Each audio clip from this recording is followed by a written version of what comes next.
I don't agree with the GameStop bashers. Part 1. Yes, we're going multi-part with this, but we gotta talk about some things, and I think this'll be, too long for one discussion. This is MultimediaJay radio style for Friday, August 2nd, 2019. Let's start the show. MultimediaJay radio style.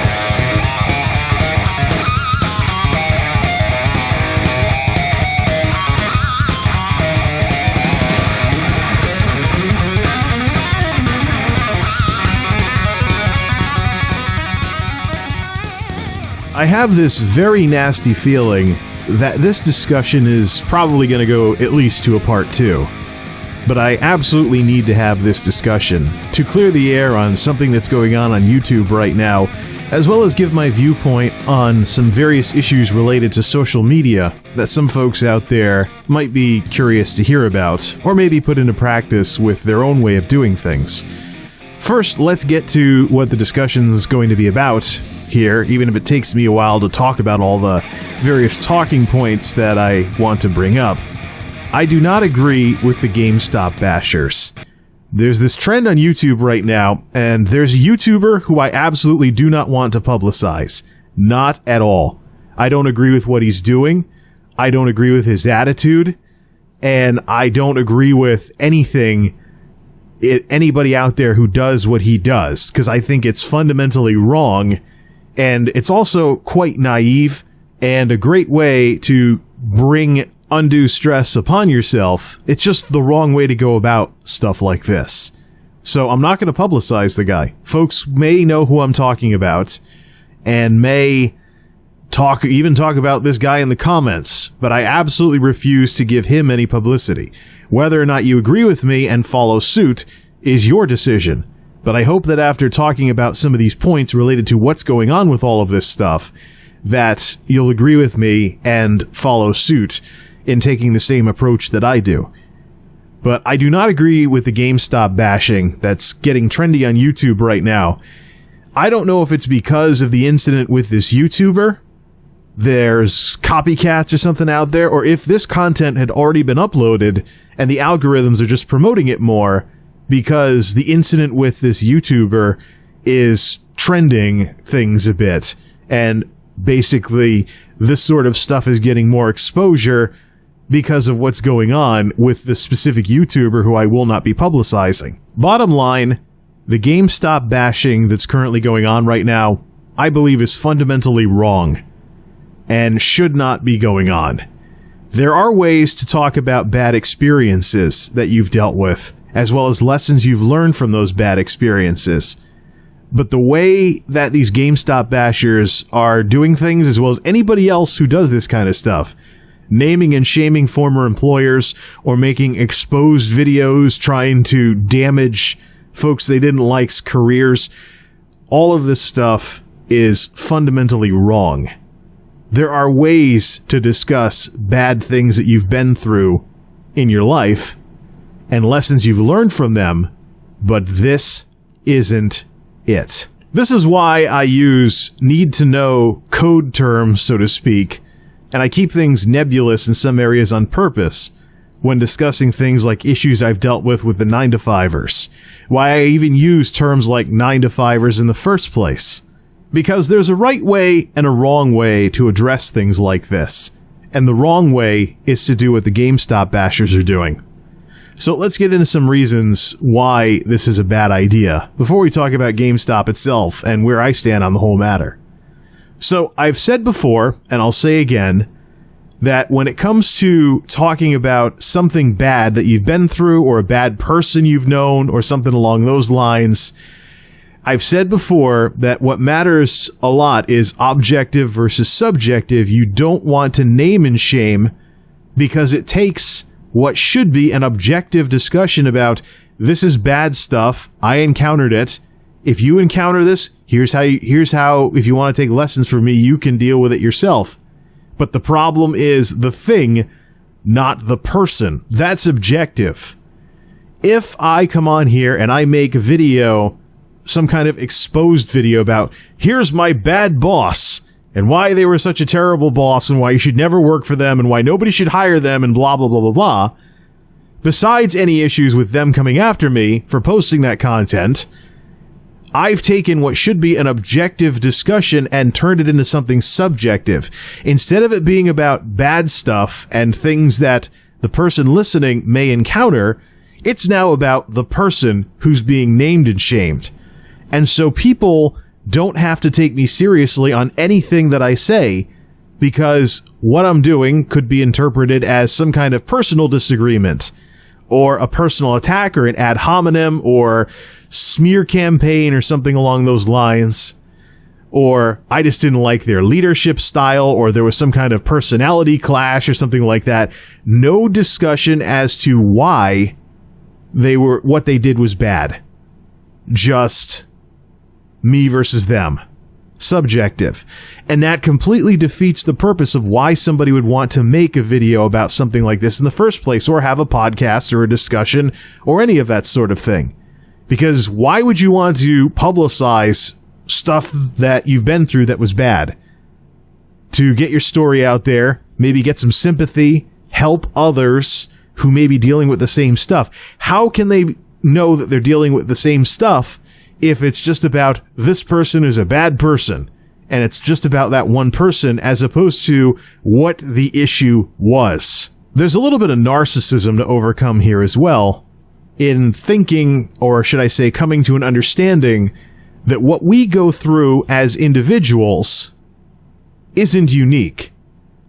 That what happened to us can also happen to someone else. And we don't need to be so torn up about it as though it's some gigantic personal undoing of whatever we happen to be.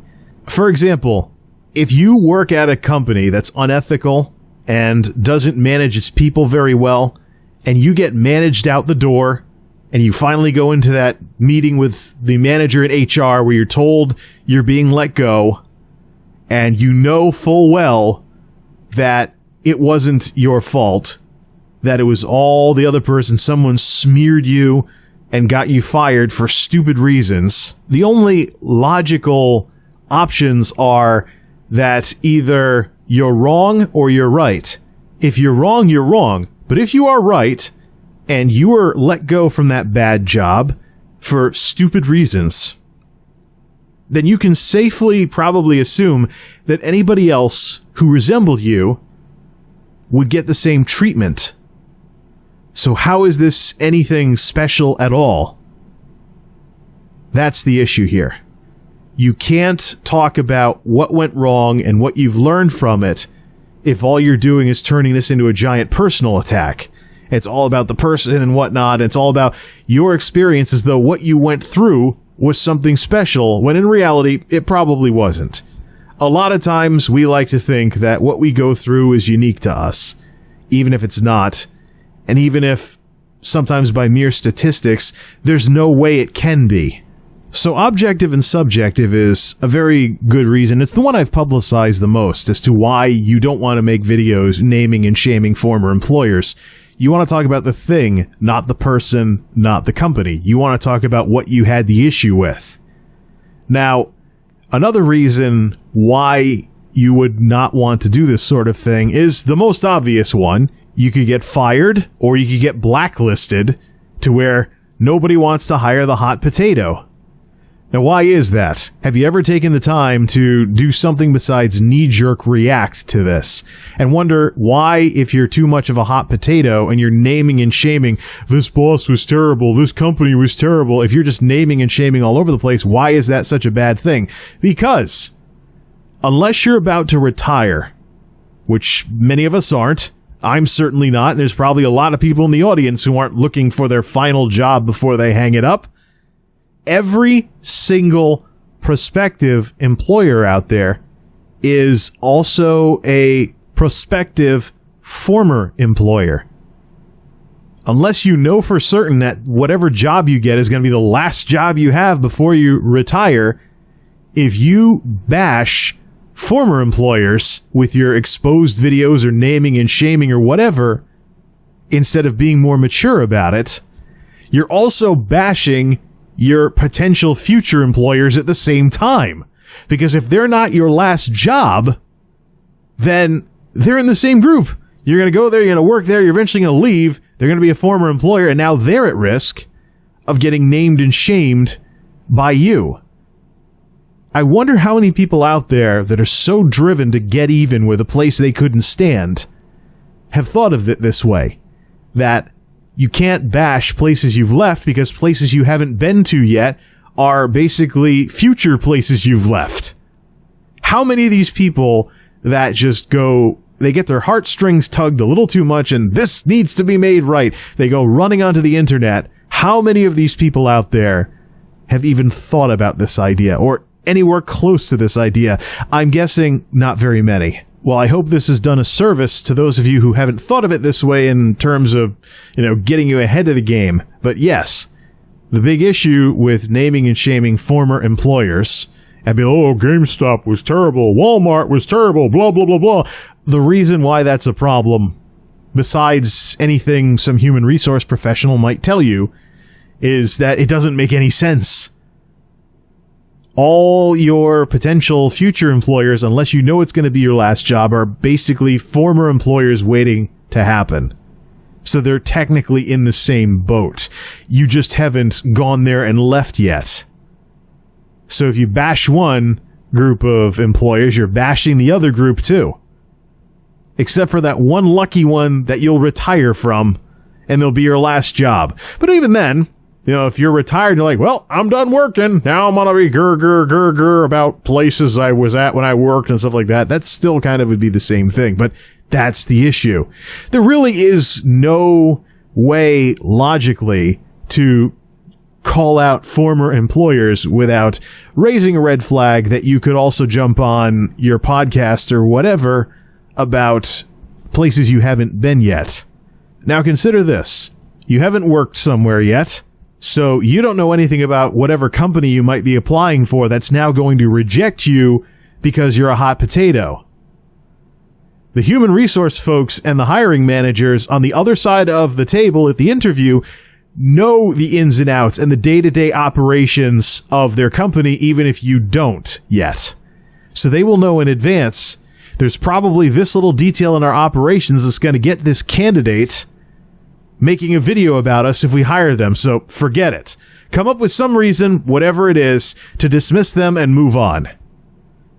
How many of these people that are just running to the nearest YouTube page or whatever have thought of this before they did that kind of stuff?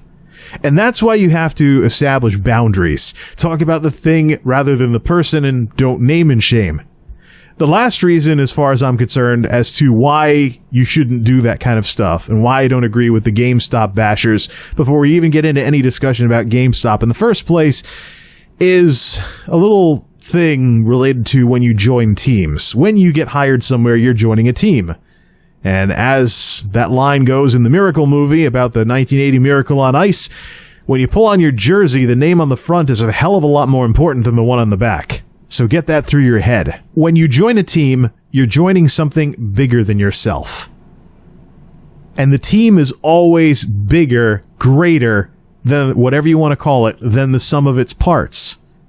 Yes, you can have talented individuals on a team, but it's their contribution to what the team does that makes the team great. And even still, the team is still something more than the sum of its parts. If you pay attention to the world of sports, maybe you've seen this. I'm very familiar with this here in the Northeast with the Red Sox-Yankees rivalry. In that long 80-plus year drought before the Red Sox started winning World Series again, how many times did I see Red Sox fans go on and on about how their team was finally going to win the World Series for the first time in so long?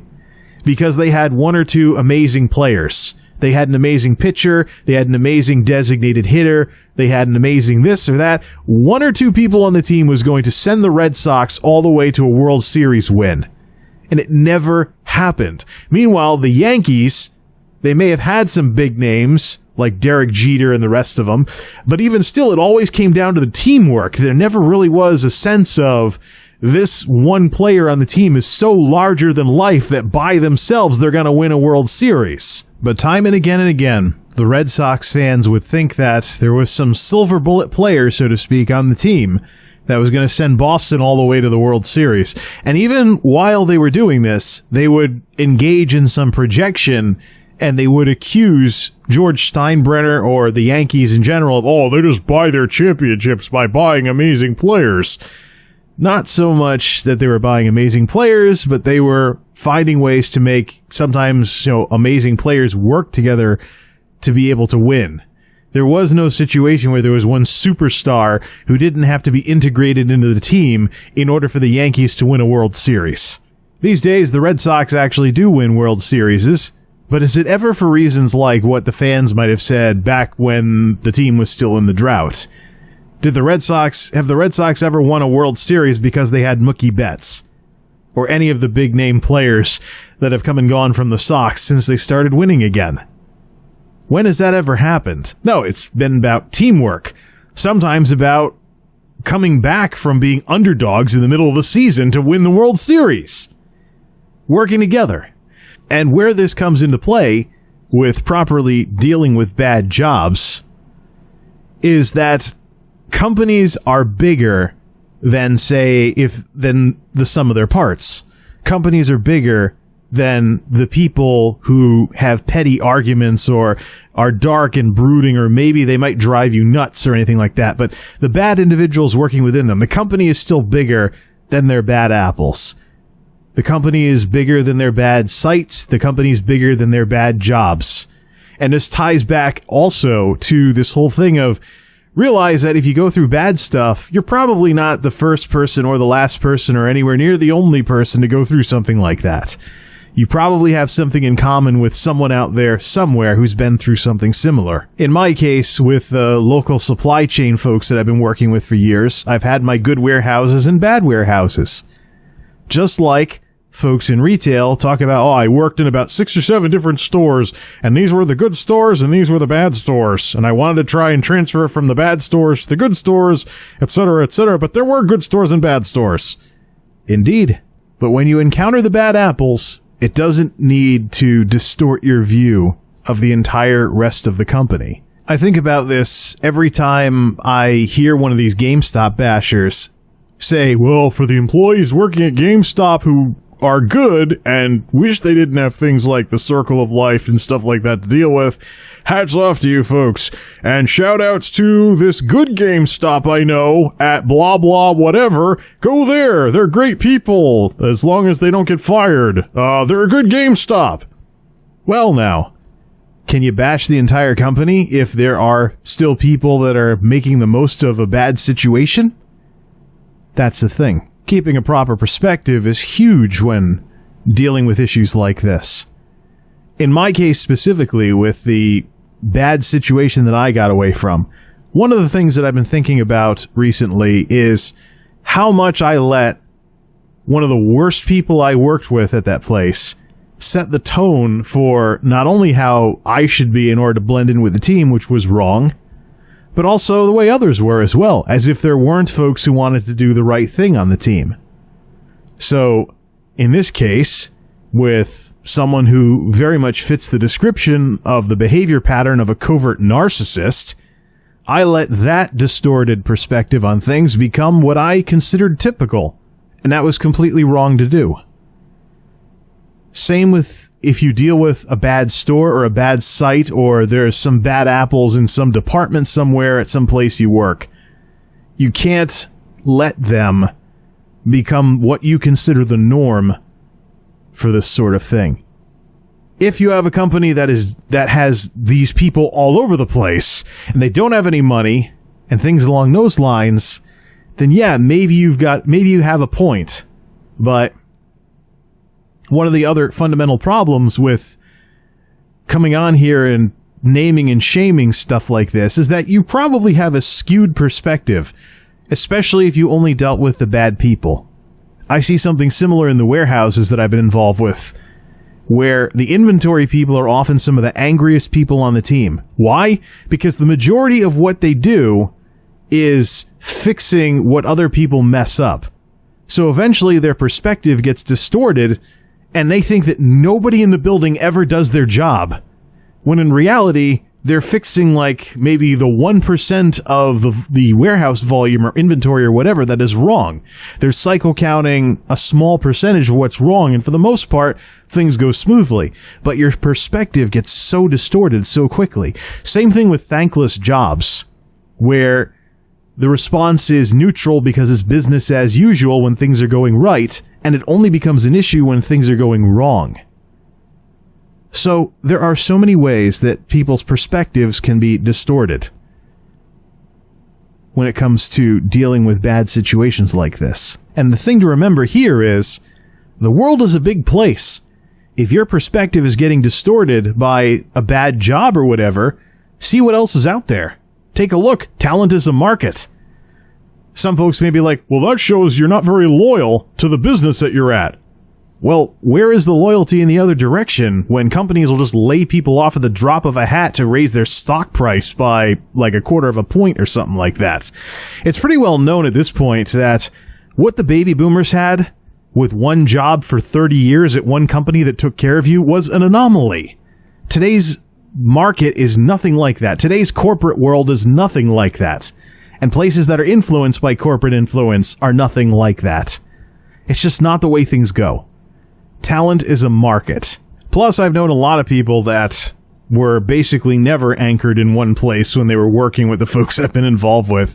We eventually heard about some offer they couldn't refuse or whatnot. That was a dead giveaway. They were pinging the radar the entire time with how long onboarding processes can take with regard to the time they spent at a certain job. So, really, as much as we like to fantasize the whole company man thing or whatever, where somebody's like, oh, I'm going to be here forever and ever.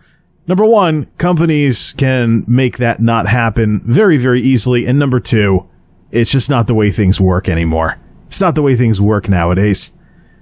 To some extent, everybody is a freelancer and everybody is a consultant and everybody is somebody who needs to approach their employers not as the people signing their paychecks, but as clients or customers to satisfy. It's the world we live in.